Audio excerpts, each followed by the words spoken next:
সালামু আলাইকুম। Study core পক্ষ থেকে সবাইকে স্বাগত জানাচ্ছি। আজকে আমরা অষ্টম শ্রেণীর ইসলাম শিক্ষা বইয়ের দ্বিতীয় অধ্যায়ের নাম ইবাদত, পৃষ্ঠা নং 46 আলোচনা করব। তাহলে চলো আমরা মূল বইয়ে চলে যাই। দেখো 46 পৃষ্ঠার এই ছকটা আজকে আমরা পূরণ করব। এখানে কি দেওয়া আছে? সাওমের শিক্ষা চর্চা কৌশল।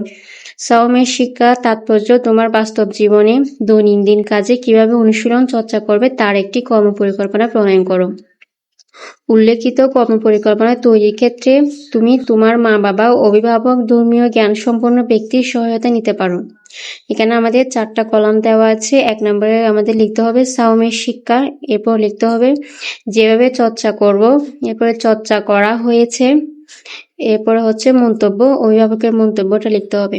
এখানে আমাদেরকে একটা দেওয়া আছে ভ্রাতৃত্ববোধ, অভাবী ব্যক্তিকে সাহায্য করব।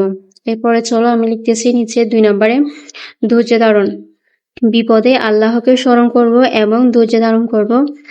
আর এরপর লিখেছি চর্চা করা হয়েছে, চর্চা করছে।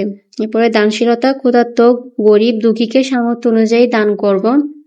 এরপরে চর্চা করা হয়েছে, চর্চা করেছে। এরপরে চলো আমরা নিচের 3টা দেখে নিই।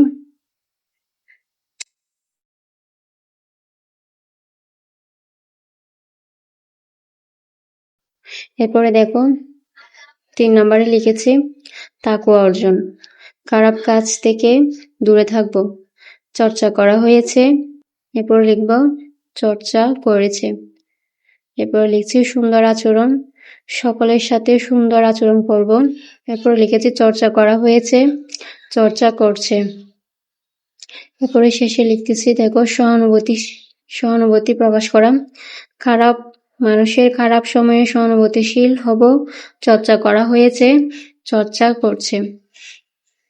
এতক্ষণ স্টাডি গ্রুপে সাথে থাকার জন্য সবাইকে ধন্যবাদ। সবাইকে পরবর্তী ক্লাস দেখার আমন্ত্রণ রইল। আসসালামু আলাইকুম।